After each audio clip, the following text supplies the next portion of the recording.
live in Canada. And home sweet home is an interesting expression. I think it's for me about where I feel comfortable and where I feel relaxed. And the interesting thing for me is it's not necessarily about my home, just that I'm in a place where I feel comfortable and relaxed. And I think this is, for me, certainly the most important thing. So let's go around the room. Everyone can introduce themselves, and you can tell me your opinion on the expression home sweet home. Do I have a brave volunteer to lead us off for today?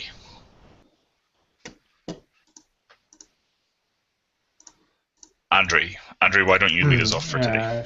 Hello, my name is Andre. I'm from Odinso. It is on the outskirts of Moscow. And home sweet home means for me means a place where I can relax, feel at ease, where everything is familiar and comfortable for me. Yes, I can call the place where I live now, my apartment, as a home sweet home. Mhm. Of course, I have something in my mind to improve there, but mostly I can call my current place as home sweet home. Yeah. So even though there may be things which you would like to improve, it's Yes, still the place where you feel comfortable and secure and safe. yes. Great. Thanks, Andre. Alexandra.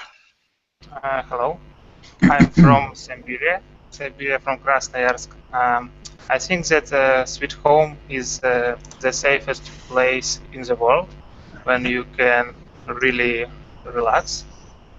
And for me, it is my parents' house, I think. It's happy mom, it's a father sitting in the kitchen and smoking and reading book or watching TV.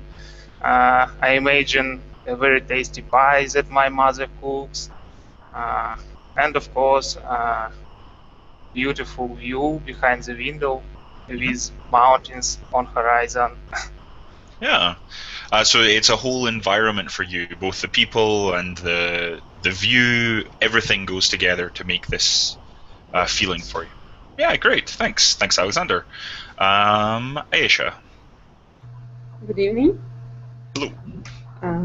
I'm agree with Alexander that home sweet home is totally associated me with my parents' home, with my it's my childhood, where it's something cozy when you can fully relax. It's my mom's best meal. Yeah, my childhood room with my own bed, my table, where I do preparing my homeworks and something like that. And so is this something that you feel is more associated with your childhood rather than currently? Yeah, yeah. Um, Because currently, if during the long time you're living in a rent house, it's not your own house. So home sweet home, it's belong to your own, something your own, with memories like associated with my family. Yeah, so you feel as if you can't have your own home, this home sweet home idea in rented accommodation. Yeah. Okay, interesting idea. Kate. Hey. Hello, welcome. What's your view on this? Actually, my view of this is something from my childhood. When I was a kid, I used to live with my grandmas and my grandpa, and that was maybe one of the best places in the world for me in those times. So if someone asks me about something like home sweet home, this is the first thing that really occurs to me. That's one of the best places for me, because it was a very sunny and warm region of Russia, and it was by the sea, by the Black Sea. So it was one of the best places. Yeah, well, and so at the moment you don't feel as if you have this sort of idea. Is it like Aisha that if you don't own your own home, then it's difficult to have this home sweet home idea? No, actually, now I'm grown up, and I don't have this, this idea about home sweet home, because I feel like, that it's sweet home when I'm somewhere where my friends are, my parents are. It can be anywhere in the world. Yeah. Yeah, great. Thanks, Kate. Alexandra. Yes, hello, my name is Alexandra. I'm from St. Petersburg, and for me, I think home means two things. At first, it is parents and husband, and secondly, it's my city where I live, because I've changed several places of living during my life, and almost all of them were in St. Petersburg. So I can't live without my city, because once I moved to Germany for 1 year and I realized that I can't live without St. Petersburg. So I miss it and thought about it, Ah, because wow. it's a special place for me. So it's not even just like your apartment or your house, it's the whole city for you, which gives you this feeling of comfort and contentment. Yes. Interesting, great. Yeah, fantastic. And then, last but not least, Mary. Oh, hi to everyone. Actually, I'm from Moscow, and my story just looking like an Alexandra's, because in my story life, I changed 2 countries, 3 cities, and almost changed my living space every 2 years. So home sweet home means for me like atmosphere, not the place. So it's the atmosphere of home, maybe not food, not people, but the place where you can feel safe, something like this.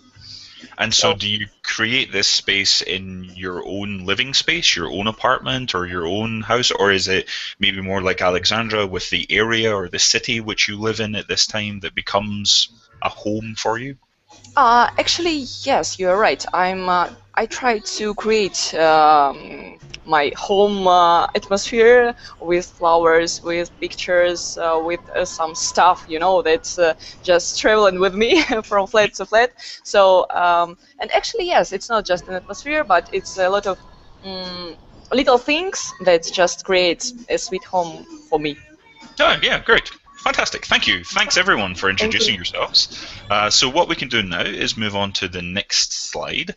And here we're looking at some interesting vocabulary with some small differences between them. So let's see if we can find the differences between these two. Does anyone know what the difference between a terraced house and a semi-detached house is?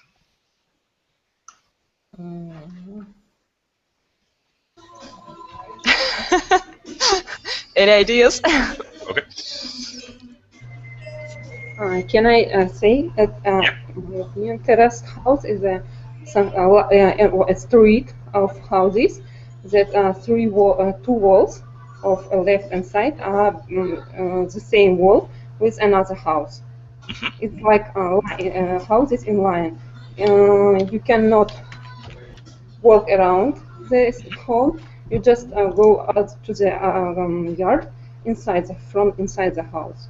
Okay, and how does this compare to a semi-detached house? Semi-detached is a detached house, but belong to two families only. One wall is the same for two families.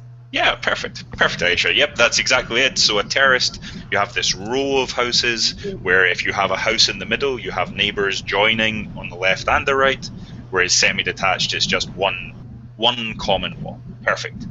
Aisha, do you live or have you ever lived in a semi-detached house or a terraced house?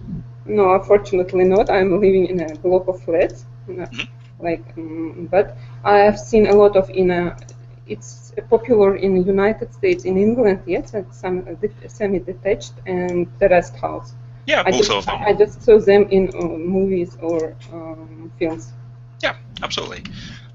Kate, which do you think you would prefer to live in, a semi-detached house or a terraced house? I would prefer a terraced house, because it's for me it means that nobody gonna break your privacy and you can be on your own.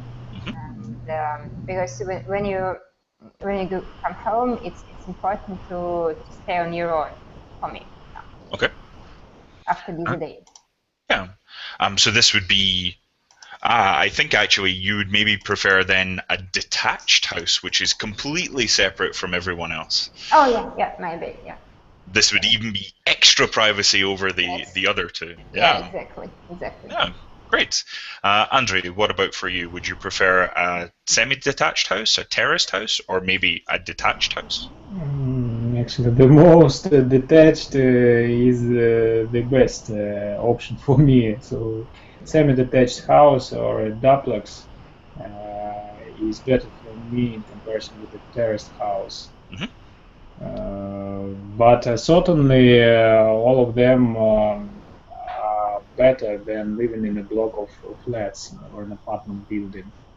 Oh, I love my block of flats, I have to say. I'm so much happier living here. No garden, no grass to mow. Happy with this. Sometimes it's a nice thing to do, especially in summer, when you can walk out into your own garden, even a small one. Oh, if you have a balcony, you don't need this.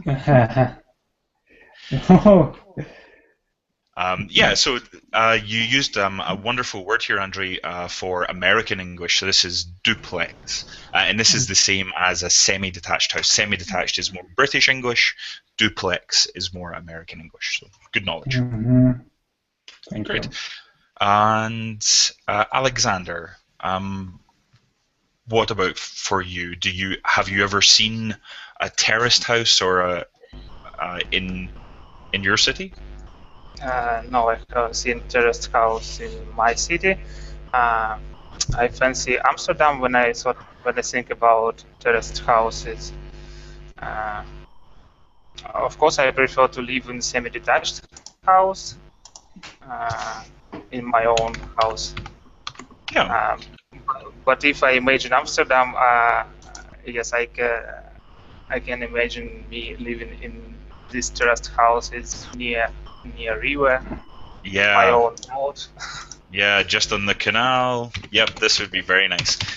We think of these houses, so if you have this idea of Amsterdam with these very thin, very tall houses all in a row, we usually think of these in British English as being townhouses. So this, with terraced house, I think of a smaller house in a row rather than these taller houses. So if I say terrace to someone, they might get a different idea than this sort of Amsterdam style. So I would say for you, Alexander, you would like to live in a townhouse. Okay. This would be nice. I quite agree with you. This looks like a great place to live. Yeah, great.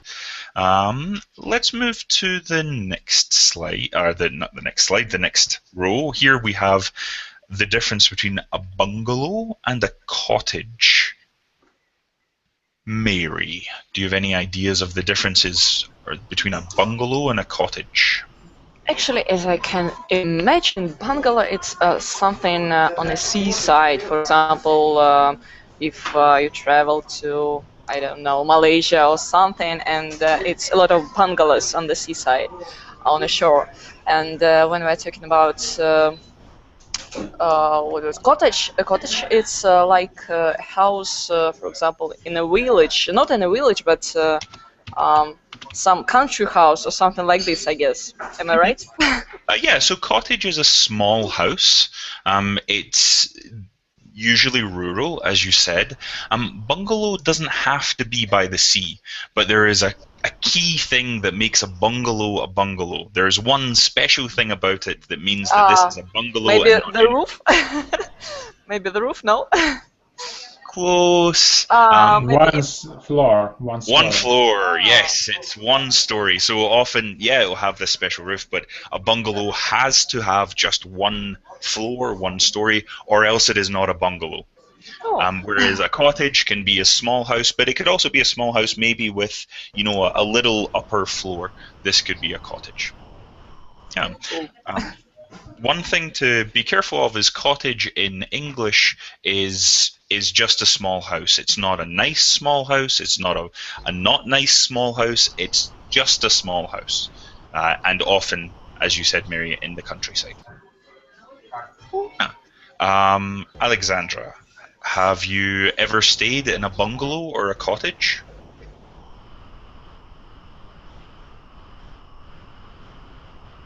Oh, Alexandra, you're on mute. Yep. Yes, Okay. I've stayed both in bungalows and in a cottage. And So where? those were during summer vacation. And which did you prefer?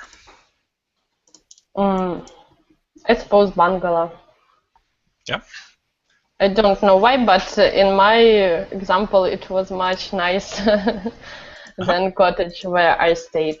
Yeah, I mean, for both of the words, that I don't get any idea of the quality of the accommodation for this. You can have a nice bungalow and a terrible bungalow. You can have a nice cottage and a terrible cottage. So you were lucky enough to have a nice bungalow. Yeah. Yeah, great, very good. Ayesha, what about you? Have you ever stayed in a bungalow or a cottage? Which did you prefer? It's depends on situation. I think bungalow is something romantic. As we said, it's like in a seashore or in some tropical forest.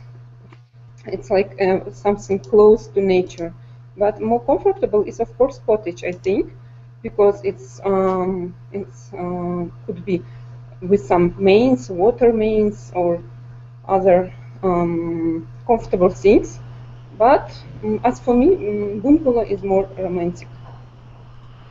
Yeah, I mean, bungalows don't have to be in the town that I grew up in this small industrial town, there were also bungalows. It doesn't have to be by the seaside. It's literally just one floor. A one floor house is a bungalow, wherever it may be. I just associate it with some in tropical forests, bungalows with some thatched roofs made from some reeds roof. Yeah, no, thatched roof is perfect. Yeah, I mean it can be, but also in deepest, darkest Scotland, in the rain and the snow, we also have these bungalows. So it's not always tropical, let me say. Okay. Yeah, great. So bungalow and cottage, we're pretty clear now. What about the next one? What's the difference between a cellar and a basement? A cellar and a basement. You're asking me? I haven't decided who I'm going to ask yet. I'm waiting for someone to volunteer. Alexander, any ideas? Yes, I have a few ideas. Okay. I think that they are both under the house, and cellar is just a placement where you keep all your stuff. It's very dark and maybe wet placement, and basement maybe it is it could be living room. Maybe it can be place for shop. Yeah. So often a basement will have some windows and maybe it will be just a normal room for people to use, whereas cellar, as you said, Alexander, is often just used for storage, and often there are no windows even in this place, that it's just a kind of dark hole in the ground under your house. So yeah, but perfect. How can we imagine windows in a basement? You can have a kind of half basement where the windows are there, kind of. If this is the ground floor, then the windows would be here, and maybe just a little hole in the ground just before the windows to let in some of the light. I have to say, in North America, having a basement is pretty common. Most houses will have some basement space. Kate, how is it where you are? Is it common to have a basement or a cellar? No, actually, because I live in average black house, and we don't have base. But actually, yeah, we have basement, but you know, it's homeless pets live there mostly. Oh, okay. I mean, pets. So it's not something civil. It's something like, you know, for technical purposes. Yeah. And actually, I checked all those words with the dictionary, and I didn't find any differences between a loft, an attic, a cellar, and basement. And that's why for me it's very interesting to hear colleagues from our conversation, because actually I don't have a clue what's the difference between all those words. Yeah, sometimes it's not a big difference. Sometimes it's just a little shading of difference or a certain preference for one word over another. For instance, with cellar and basement, just the style of room is more common for a cellar in the UK. So cellar is thought of as more British English, Oh. and basement is thought of as more American English. But it's usually cellar is this idea of storage, underground storage, whereas basement, can often be a different room. As Alexander said, it could be like a living room or another bedroom or something like this. You can have in Actually, a basement. A lot of friends of mine who have townhouses, they have cellars, and they use it as places for keeping some stuff like sportive stuff, etc. And some of them arrange living space there. Yeah, So it can be quite a useful space to have, like an extra floor on your house, just underground. Right. Yeah. Andre, what about for you? Do you have a cellar or basement in your building? Is it useful for you? No, only in my country house, small cellar. But in my apartment building, we do have a basement floor, but there is the same situation as Kate have said. It is only for technical purposes. So it's not a common thing to have a basement floor for, how to say, for common purposes in an apartment, only for technical purposes. It's commonly used. Yeah, and Andre, you said you had a cellar in your country house? Yeah, country house. Yes. As Alexander told, a dark, wet place where you can keep various stuff for a lot of time. Not for living. No. Often we'll talk about a wine cellar. Actually, this is a common use of cellar where you might keep your wine. Yes, wines or other possessions, other food, especially. It was popular years ago when people didn't have fridges in their houses. Yeah, it's good for keeping things cold, definitely. In Russian villages, it is still used to its main purpose, to sometimes and often to keep food because not enough fridges. Yeah. A good use of the resources you have. Let's move on to the next one then. We have a loft and an attic. And yeah, this one is not a huge difference. Mary, do you have any ideas of the differences between a loft and an attic? Actually, I read a book, Wood in Attic, so I just can imagine that attic, it's something, like a dark side of the upper house. I mean that it's under the roof, but there is no windows, and it's quite a dark place where you can store a lot of elder things, old things that you just need to keep, but you don't want to look at it or something. And when we're talking about loft, you can live in a loft. For example, it's a place with high walls and actually with big windows, and it also can be on the, I think, high floor, but it's just a living space, so you can live there. But you cannot live in attic, I guess. Okay, so you have one meaning of loft, absolutely perfect, and this is a loft apartment. And you might see this if you watch movies for like a New York apartment where, you know, they have these huge ceilings and Yep. huge windows, and they're all artists and things like this. So this is a loft apartment, and you're absolutely right. On the other hand, though, loft can also be the space under the roof. Oh. As well, and especially if this space is used for storage, then we would talk about putting things in the loft. Where is my hockey stick? Oh, I put it in the loft. We won't need it for summer. Attic, on the other hand, is like an extra room in your house which you have under the ceiling or under the roof. Sorry. So attic you can live in. Not that you have to live in. It can also be a storage space, but you can. And there might be a window there, and it might be like a normal bedroom at the top of your house. Cool. But really good knowledge for a loft apartment, though, because this is a second meaning of loft, which is sometimes forgotten. So great. Good job, Mary. Does anyone have a loft or an attic in their house? No.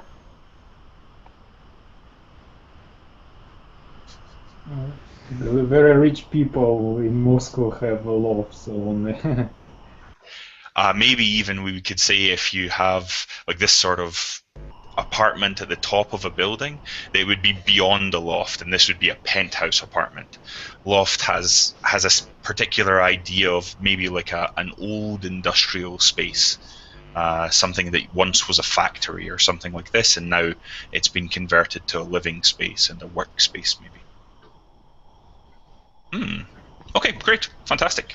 Let's move to the next one then. The difference between the outskirts and the suburbs. Alexandra, do you have any idea of this? Well, I suppose that outskirts is the part of the city. So it is not the center, it's far away from the center, but it is still the part of the city. But suburbs is maybe a small town near the city. Yeah, not so far away. Suburbs is definitely about a town idea or a residential area. So this is a place where people live. The location of this can vary. It can be just outside the city. It can also be, you can have suburbs on the outskirts of the city. So it's possible that these suburbs are also technically in the city. Outskirts, though, this is, just as you said perfectly, the area outside the city or on the edge of the city away from the center. But it doesn't mean that anyone lives there or that anything is there if it's the outskirts of the city. So almost perfect, just that the suburbs don't have to be outside the city. They could also be just inside the city as well. But the important thing is people live there. Okay. So does anyone live in the suburbs of their city?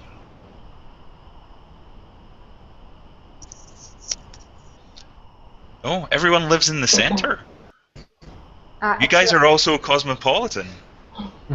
Actually, I live in suburbs, but it's we don't call them suburbs because it's we call it residential areas. They're very close to the big city, and it's only 5 minutes away from it. So it's almost within the borders of the city.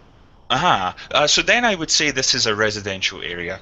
Yeah. Absolutely. Suburbs don't have to be outside of the city, but neither can they be so close to the city, because then this is the city. So no closer than the outskirts of the city for the suburbs. So it sounds like you had it right, that you live in a residential area rather than the suburbs. Would anyone like to live in the suburbs? Aisha, do you think it would be nice to live in the suburbs of a city? Yes, of course. I think it's pleasure to live in suburbs because it's not industrial zone. It's quite not noisy. Maybe it's fresh air. So I think it's better than the center as for me, but it's not convenient for working people or for who study in the center. It's a little bit maybe difficult to communicate. Yeah. Yeah, so commuting is a little bit inconvenient.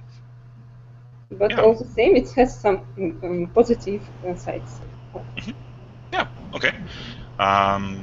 Mary, what about you? Would you ever like to live in the suburbs of a city? Actually, I think the bigger part of my life I lived in the suburbs, and you know, it was quite a little bit not convenient because I always worked in the center of the city, and it took me too much time to get to the work and back. And for now, finally, I live in the center, and I'm so happy about it. So actually, I prefer to live in the center, but I think, for example, for the families with small children, it's much better to live in a suburb because there are a lot of parks, and it's a better atmosphere. I mean, how you call it? Better environment. So actually, for the families with small children, it's better to live in a suburb rather than in central. But definitely inconvenient for traveling to the center for work. Yeah, absolutely. Okay, great, thanks. Let's move on to our next two terms, the difference between a porch and a terrace. Andre, any ideas of this one? Yes, I believe both porch and the terrace are constructions just in front of the entrance into the house, but a porch is usually a smaller one, just a small roof to protect you from rain when you are standing in front of your door. When a terrace is a larger construction where you can have rest, sit in an armchair, drink tea, have other activities, something of this kind. So terrace is more for entertainment, for relaxation, and porch in construction. Yeah, so roughly, yeah, a porch can be smaller. It doesn't have to say that a porch is always small. It can be, you know, several meters wide, often with chairs on them as well. But terraces are often bigger than a porch. A terrace can also be open, whereas a porch is always covered. A terrace can be covered, but you can also have a terrace which is with no roof on it. So this is something to note. There's also the possibility that a terrace is not on the ground floor, because you can have a terrace like a rooftop terrace or something like this. So this is another meaning of the word as well. And likewise for porch, there's another meaning of porch, which is a small room just as you come inside a house, maybe for you to take your shoes off or take your jacket off or your coat. Just as you come in the door, it's a very small room for you to bring your outdoor things in the house. But can we say that a porch is mainly used for technical needs, to keep your shoes and clothes, and terrace is used for relax and spending time?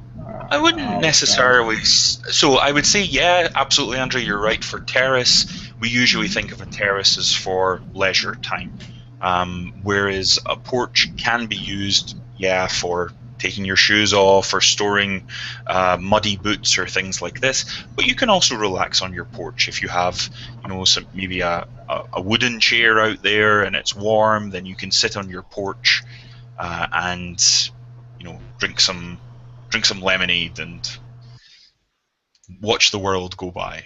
So it's not to say that it has to be technical. Okay. Yeah. Let's see, Alexander. Alexander, do you have access to a porch or a terrace, either in your house or your parents' house or grandparents' house or anything like this? Okay, I have both porch and terrace in my country house in Siberia. But I have a question. You said that the porch should be covered. Can it be uncovered if it is just stairs in front of house, in front of entrance? I wouldn't call this a porch then. I would say it's the stairs in front of the house or something like this. Okay. Porch, it would have just a little roof over it, and then I would get the idea, okay, yeah, I'm standing in the porch. Just for my idea of this. Okay. Anyway, we have a porch. It's covered. It's covered. And what should I add? Our terrace is quite cold in winters. We often lock the door in living room. Yes, it's a good place for relaxation, as Andrew said, for entertainment, but it is bad place in winter. Yeah, only for summer. I can imagine in Siberia your terrace doesn't get much use in winter. Yes. Yeah, great. Okay, and then our last pair, the difference between a shed and a hovel.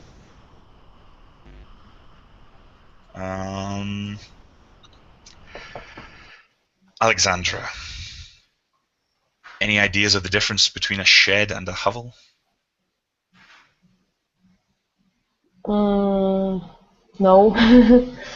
These are both small buildings for stuff, yes?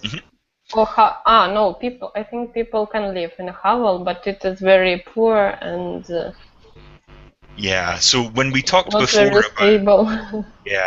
When we talked before about the difference between a bungalow and a cottage, and I said, well, there's no difference about the quality of this house. It's just, one has one floor and one is a small house.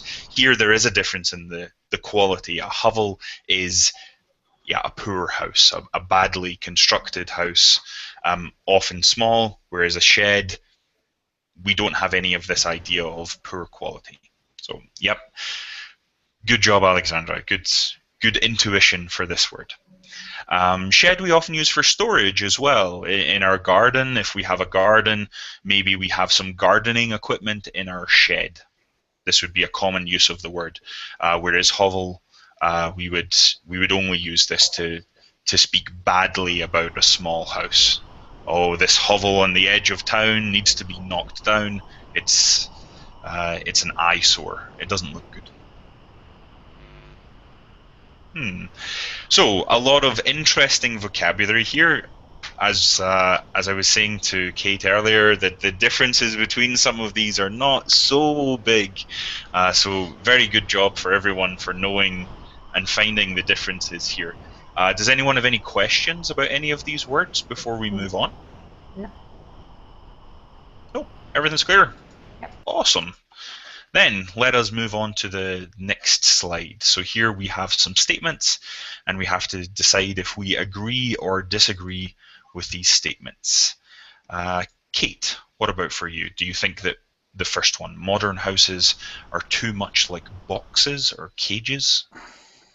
I would rather agree with this than disagree, because we really live in places like boxes, and if to compare our living spaces to, for example, cottages, it looks like really a box. Yeah, definitely much less character, I think, than an old cottage. Right. Mary, what about you? What's your view on this one? Do you agree or disagree? Actually, I agree. I think because I cannot say that modern house like cages. I think it's like you know, boxes really, and I can say that I really like modern house. For example, maybe we have all different meanings of modern houses, but for example, the meaning that I can imagine, you know, it's like I think glass box. So you know, like modern glass box. So I think that it's closer to boxes, not cases, cages. Okay. Yeah, great. Thanks. And Aisha, what about for you? Do you think modern houses are too much like boxes?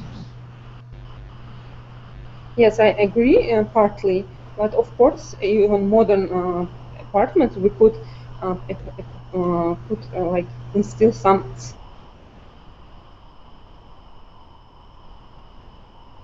these things maybe and make it more comfortable for living. But if you, for example, are renting some studio house, of course, it looks like a cage because it's just windows, just minimal furniture.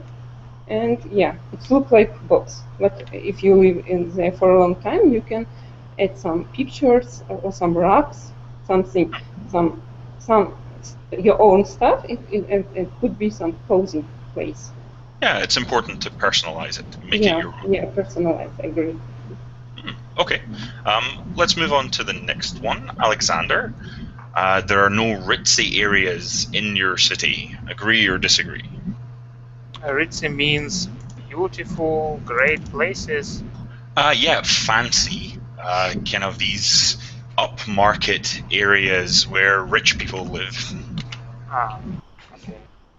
I think I live in Moscow now. There are a lot of fancy areas that usual people cannot afford for themselves. But they often also look like boxes, maybe beautiful boxes, but there are a million people living in these houses, like ant hills. Yeah, like an anthill. Great. Yeah, so that's a really good point. It might be a beautiful box, but it's still a box in the end. Interesting.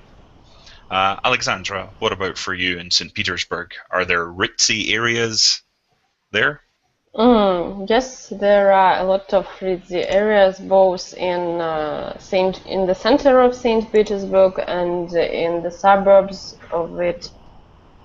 So our city contains a lot of different types of houses and areas. Great, thanks. Andre, I'm going to move to the next question with you. Do you think it's better to have a hovel of your own than a rented apartment?